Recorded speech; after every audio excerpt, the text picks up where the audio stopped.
When you start playing Arknights, some questions come to you. Who should I raise first? Is this operator good? Who are the best operators to raise? And those are fair questions, and I will answer them for you today. If you listen to me all the way through, you will have all the information you need to progress with no struggles. Let's begin. My list of recommendations is here, but I want you to stay and listen to why I am recommending these operators. And if you are sad that you didn't see who you want, we will also talk about that, don't worry. It's very important to get your first E2 as soon as you can, since that unlocks the ability to borrow support units. Support units are operators from other players, which you can bring to missions to help, and since they are already raised without having to spend anything, that will take a lot of pressure from your new account, and you will have a much easier time. But the level of the support units is capped depending on the highest promotion in your current squad. So to access operators at the highest level, you'll need that E2. Being so important to get an E2 quick, it makes sense to raise a cheaper operator first. Do you agree with me? The sooner you have that E2, the sooner you will gain access to more resources, and the sooner you can raise more operators. That is why there are so many 4 stars in my list. I highly recommend you start with a few 4 stars. Not 3 stars, they might be even cheaper, but they cannot get an E2 promotion. Sure, you can find use for them, but investing in them first can hinder your progression just a little bit. Same goes for 2 stars and 1 star. 4 stars on the other hand will have you up and running in no time. It costs 150k XP and 206k LMD to issue a 4 star from level 0, but to raise a 6 star, it would cost 360,000 XP and 600,000 LMD. Do you see the difference? Can you imagine how much longer it will take for you to farm the resources to level up a 6 star in comparison to a 4 star? And this is ignoring the materials, which 6 stars eat a lot more. And let me get the misconception out of the way here.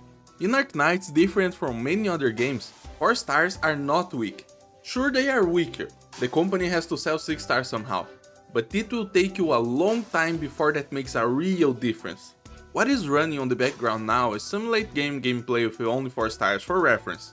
What will make a difference for you in the early game though, is the amount of operators you have raised, so go for the cheap ones, and I guarantee you, they will be more than serviceable for you, even later in the game. Basics covered, let's have a closer look at my recommendations. One of the first things you want is damage, so guards and snipers are my favorite pick. They will hit fast, hit hard, and cover all your basic needs for your first carry. Obviously, not all operators are made equal, so to have an easy time, pick Estelle, Irene or Cutter for guard, or Meteor, Jessica, Mei or Pinecone for snipers. Estelle is a Centurion, she will hit multiple enemies, and she can also heal herself when enemies die around her. She might not even need a medic. Irene is a Lord. He has a much larger range than usual for a melee operator, and although he usually deals physical damage, he changes his damage to arts when using his skill too, and he also deals extra damage to drones. Cutter is a sword master. She hits twice per hit and has massive multipliers on her skills. That means big damage whenever she clicks the button. Meteor, Jessica and Mei are marksmen. They prioritize drones and will cover a huge area of their range, which can help cover in more than a single lane. Meteor can debuff enemy defense, so not only she can deal more damage, but anyone who attacks with physical damage will also deal more damage. Jessica has the highest damage output of the 3, and if you want to try your luck, she has a chance to dodge enemy attacks with her skill too. Mei slows enemy movement with her skills, and has a chance to stun with her skill too. Pinecone is a spread shooter. Although not as versatile of a range as the other 3 snipers, she deals a lot more damage inside her range, and her skills also have huge multipliers, like Cutter. I do not expect you to have all of these ops, but at the very least you have Jessica, because you get her for free. And also, this Meteor I'm showing you is just to reference these ops to one another. I would still pick Meteor over any other sniper, for example. If you don't like the face of any of those ops, we can have a look at the other classes. Nothing here is set in stone after all, and enjoying the operator you choose is a big part in making the early game easier. For casters, Click, Indigo or Pudding will be strong no matter the situation. Click is a mecha card, don't be scared of her small attack number, because the way this class works, they basically deal double damage. She has a companion drone that attacks together with her, dealing the same damage as Click. Click also has the chance to stun the target with her skill. Indigo is a mystic caster. a class with massive attack stat and the ability to store hits when no enemy is in range, dealing multiple hits of damage at once when spending the charges. Indigo also has the potential to hold difficult enemies in place, thanks to her talent, giving her a chance to bind. Pudding is a chain caster. Not only she is free, obtainable from the red shop, but this class can hit 4 enemies with a single hit, great for dealing with multiple enemies at once.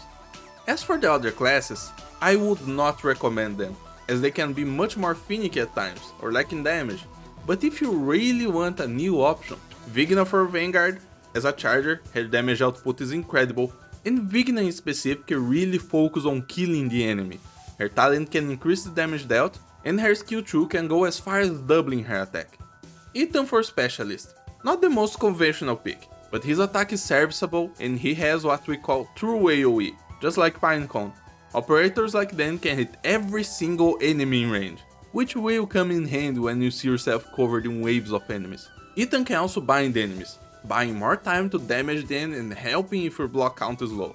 Durnar for Defender, not only she is free from the credit shop, but Durnar is a defender made for dealing damage. Different from other defenders, she doesn't increase her defense, res or HP. She increases her attack and can hit multiple enemies with her skill 2. She also deals arts damage with her skills. Podenko for Supporter, she doesn't have the highest damage output, but her skill 2 is a nice AoE arts damage that comes back quite fast if you can spam a lot of it. And no medics, because we are still talking about damage. If none of these options appeal to you, I do have 5-star recommendations, but they are lower in the list because they cost a lot more than 4 stars to raise. And remember, I am trying to help you raise your first ops quick. For guards, Bybeak, Irescarp, Lapland, Lapluma or Spectre are all great picks. For snipers, Great Throat, Platinum and Blue Poison are not only super easy to play with, but have awesome damage potential. And for the rest of the classes, Amiya, Yara, Absinthe, Rock, Minimalist, Project Red, Kazemaru, Glaucus, Istina or Asbestos will be fine choices as well. If you really want to ignore my advice and go for a 6-star, sure, you can do it. And basically any of them will be extremely powerful at E2. But it will be a smart decision if you choose an op at least capable of helping you at E1, which all 4 stars and 5 stars can, but not all 6 stars. Very easy recommendations that fit this condition are Exusiai, Arketo, Pozionka, Schwarz, Blaze, Chen, Irene, Mountain, Pallas, Skadi or Surtur. I prefer recommending guards and snipers because they are the easiest 2 classes to play with, so you won't have a steep learning curve with them. But now for those who are sad and didn't get the answer they wanted, if you have your waifu or your husband and you really want to play with them, maybe you even started playing the game because of them, don't hold yourself back, raise them first, you will be able to enjoy your time if you play with who you like, even if it's a medic who won't help you with damage. And don't worry if you hear people saying the op you like is bad, because I can guarantee you can't play with that operator.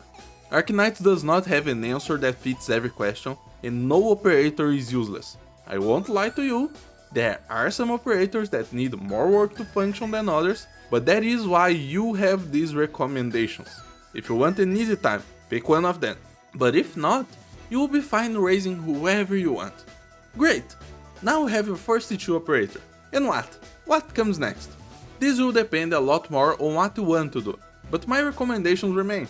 If you want my opinion, raise more 4 stars, at least until you have a functioning squad, because after that, resources will be easy to acquire and you will have stuff saved that only the higher rarities will use, so you will be ready to raise anyone you want and have a smoother experience doing it. But if you want to jump on a 6-star after getting your first E2, sure, go for it, the world is yours to conquer. Just prepare your heart because farming for a 6-star can be very painful. I also want to note, I know how tier lists might sound helpful, but if you worry too much about them, you won't learn much about the game, and you might get some holes in your squad building. So experiment and choose your next op based on what you feel like you are missing instead of following them. Please tell me in the comments who you chose for your first E2, I'd love to hear it. And if you are curious about me, I am Kuma, and I play this game with 4 stars and with bears. You can check my channel if you want. But I hope everyone has a very nice day. Peace out.